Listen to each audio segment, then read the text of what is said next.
Melihat jalur di Sungai Kuantan, semangat bergelora hingga tepian. Pembelajaran kini penuh keunikan, diferensiasi menjadi pegangan. Jalur berpacu beramai-ramai, menembus arus deras tak gentar. Setiap anak berhak belajar damai dengan cara yang sesuai dan benar. Assalamualaikum warahmatullahi wabarakatuh. Perkenalkan, nama saya Deni Masdiana SPD. Saya berasal dari SD Negeri 003 Sungai Paku, Kecamatan Singi Hilir, Kabupaten Kuantan Singingi, Provinsi Riau.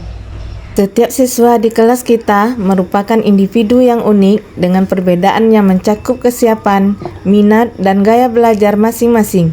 Ini berarti setiap siswa memiliki kebutuhan yang beragam, yang menuntut pendekatan pengajaran yang fleksibel agar dapat mengakomodasi perbedaan tersebut. Sebagai seorang guru, penting untuk menyadari bahwa satu metode pembelajaran tidak selalu efektif untuk semua siswa. Dengan memahami perbedaan ini, kita dapat merancang strategi yang lebih personal dan relevan untuk setiap siswa, sehingga mereka bisa mencapai potensi maksimal dalam proses pembelajaran. Itulah alasannya mengapa saya harus menggunakan strategi pembelajaran berdiferensiasi. Pendekatan ini memungkinkan saya untuk menyesuaikan metode pengajaran dengan kebutuhan unik setiap murid, sehingga mereka dapat belajar secara lebih efektif dan sesuai dengan potensinya masing-masing. Langkah awal yang saya lakukan adalah melakukan asesmen diagnostik untuk memetakan kebutuhan murid. Asesmen ini dilaksanakan dalam 2 tahap. Tahap pertama adalah asesmen diagnostik kognitif. Saya memanfaatkan aplikasi Quizy.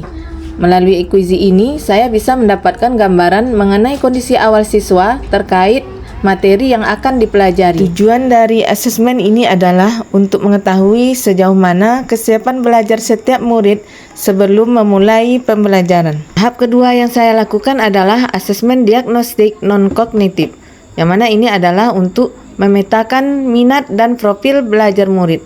Dalam proses ini, saya mewawancarai siswa untuk mengidentifikasi minat, hobi, serta gaya belajar mereka.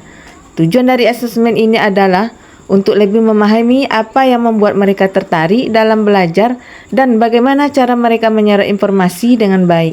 Dengan begitu, saya bisa menyusun metode pembelajaran yang lebih efektif dan sesuai dengan kebutuhan masing-masing siswa. Langkah berikutnya adalah menganalisis hasil asesmen diagnostik yang telah dilakukan. Berdasarkan hasil tersebut, kondisi siswa dapat diidentifikasi sebagai berikut.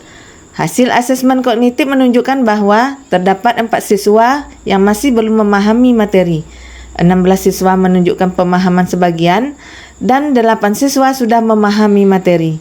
Informasi ini sangat penting karena membantu dalam merancang strategi pembelajaran yang tepat sasaran, sehingga setiap kelompok bisa mendapatkan pendekatan yang sesuai dengan tingkat pemahaman mereka. Hasil asesmen non-kognitif menunjukkan bahwa siswa memiliki beragam gaya belajar.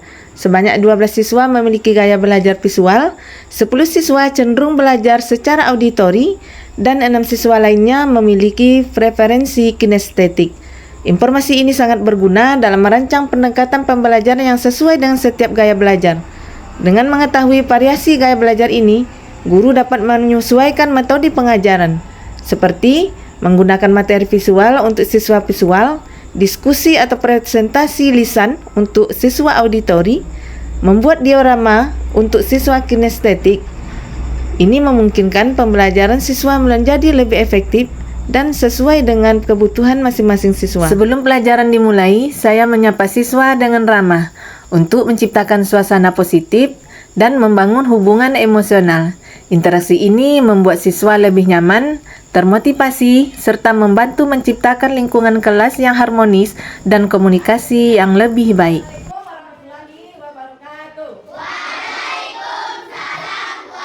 Kegiatan ini meliputi salam dan doa. Tujuannya untuk membangun kedisiplinan, kehusukan, dan suasana positif sebelum memulai pembelajaran.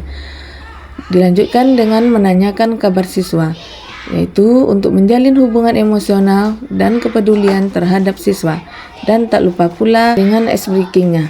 Tujuannya untuk menghilangkan kebosanan atau ketegangan dan menciptakan suasana yang lebih rileks dan menyenangkan. Dilanjutkan dengan menyanyikan lagu wajib. Tujuannya adalah untuk menanamkan nilai kebangsaan dan cinta tanah air. Dan tak lupa pula menanyakan kembali tentang keyakinan kelas untuk menumbuhkan komitmen bersama antara guru dan murid selama kegiatan pembelajaran dilaksanakan. Nah, tujuan pembelajaran kali ini adalah nanti kalian bisa membuat diorama rantai makanan. Kemudian bisa kalian nanti mempresentasikan hasil dioramanya ke depan kelas. Oke? Proses diferensiasi dilakukan dalam dua variasi. Siswa dibagi menjadi kelompok kecil dan kelompok besar. Saya memperlihatkan sebuah video dari YouTube di hadapan kelompok besar untuk memicu rasa ingin tahu siswa terkait materi yang akan dipelajari. Setelah menunjukkan video, saya mengajukan pertanyaan pemantik untuk mendorong partisipasi aktif siswa dalam proses belajar. Selanjutnya adalah menyanyikan lagu tentang materi. Hal ini adalah untuk siswa yang auditori untuk membantu mereka memahami dan mengingat informasi yang lebih baik melalui pendengaran. Variasi kedua adalah siswa akan dikelompokkan ke dalam kelompok-kelompok kecil berdasarkan kesiapan belajar dan gaya belajar mereka. Siswa dikelompokkan menjadi 6, dengan setiap kelompok mencakup siswa yang memiliki gaya belajar visual, auditori, dan kinestetik. Setiap kelompok juga terdiri dari siswa yang tingkat pemahaman yang berbeda, mulai dari yang belum paham, sebagian paham, hingga yang sudah paham, berdasarkan asesmen diagnostik kognitif mereka. Dalam diferensiasi konten, saya membagikan sumber belajar pada setiap kelompok yang mengakomodir membuat rantai makanan sesuai dengan keinginan dan gaya belajarnya. Dalam pengerjaan kelompoknya, siswa berperan dengan gaya belajarnya masing-masing. Untuk siswa auditori, bertugas menyampaikan kembali kepada teman-teman kelompok mereka atau menjelaskan langkah-langkah dalam pembuatan diorama.